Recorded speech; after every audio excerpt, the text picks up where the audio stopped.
Olá pessoal, começando mais um estudo e hoje a gente vai falar um pouquinho sobre isomeria plana.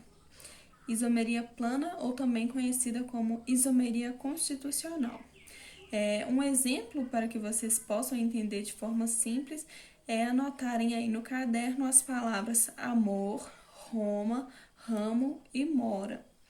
E depois perceberem o que tem de semelhança entre essas palavras. Bom, elas são escritas com as mesmas quantidades de letras e também possuem as mesmas letras, mas produzem um significado diferente.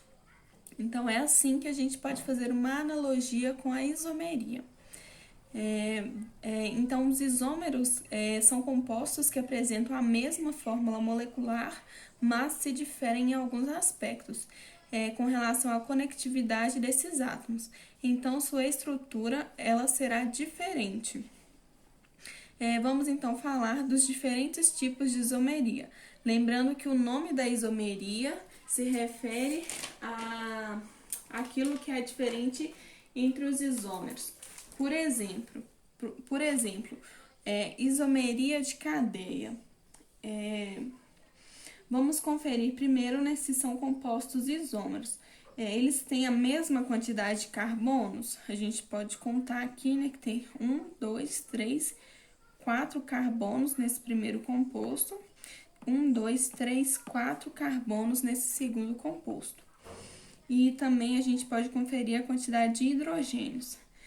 3, 6, 7, 8, 9, 10 hidrogênios nesse primeiro composto. E 3, 5, 7, 8, 9, 10 hidrogênios nesse segundo composto. Então, sim, são isômeros, mas eles não são iguais, eles se diferenciam. E em qual aspecto que eles se diferenciam? Vamos analisar primeiro esse primeiro composto. A gente vê que ele possui uma cadeia principal, uma sequência de átomos de carbono, mas no segundo átomo de carbono temos uma ramificação conhecida como ramificação metil, que é um grupo CH3 que está ligado no carbono 2, nesse carbono. Nesse caso, temos uma cadeia diferente do segundo composto, né? Pois nesse composto aqui a gente possui uma cadeia que é chamada de cadeia normal. Então, isso é a isomeria de cadeia. Elas se diferenciam na cadeia, né? Nesse caso, temos uma cadeia ramificada, com mais de duas extremidades, e nesse caso, temos uma cadeia normal. Então, a gente pode dizer que a isomeria de cadeia se diferencia na sua cadeia. E agora, né, falando um pouquinho sobre a isomeria de posição. Agora, o que difere nesses compostos é a posição da ramificação. A posição desse agrupamento CH3 está ligado diretamente ao segundo carbono.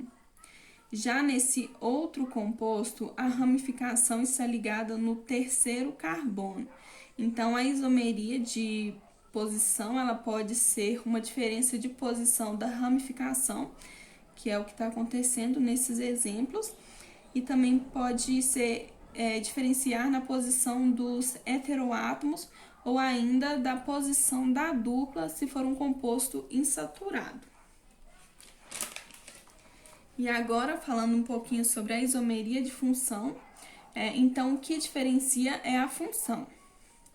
Podemos verificar que há uma mesma quantidade de carbonos, hidrogênios e oxigênio, hidrogênio nesses dois compostos, há uma mesma quantidade de carbono, hidrogênio e oxigênio. Neste primeiro caso, vamos observar que o oxigênio está entre os carbonos, ele é um heteroátomo. Então, é a função orgânica conhecida como éter. Já nesse outro composto, a função conhecida como etanol, a hidroxila ligada a um carbono que é insaturado, que é uma função orgânica conhecida como álcool. Então, a gente pode dizer que a isomeria de função, o que diferencia é o tipo de função de cada composto, de cada isômero. E na tautomeria, que é também um tipo de isomeria de função, mas ela é mais específica. Ela está relacionada a um equilíbrio dinâmico, por isso tem esse tipo de setinha aqui que indica um equilíbrio dinâmico entre um álcool e uma cetona. Na verdade, um enol, porque temos uma dupla ligação. Então, esse carbono que sustenta o grupo hidroxila, ele é um carbono insaturado. Há um equilíbrio que pode ser convertido a uma outra função, que é a função cetona. A carbonila, o C-O, entre os carbonos. A tautomeria, né, é um exemplo de isomeria de função, porém ela é mais específica, né, que ela está relacionada a um equilíbrio, onde há uma conversão dessa função álcool para a função cetona.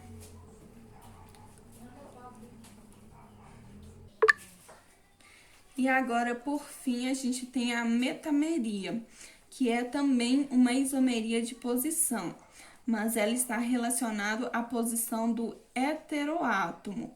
Então, nesse caso, o oxigênio ele está depois do primeiro carbono. E neste outro composto aqui, ele também é um éter, mas na realidade o oxigênio está em uma outra posição. A gente pode ver que o oxigênio está aqui depois do primeiro carbono e aqui está depois do segundo carbono. E é isso, pessoal. Espero que vocês tenham compreendido um pouquinho, né, sobre a classificação com relação ao tipo de isomeria.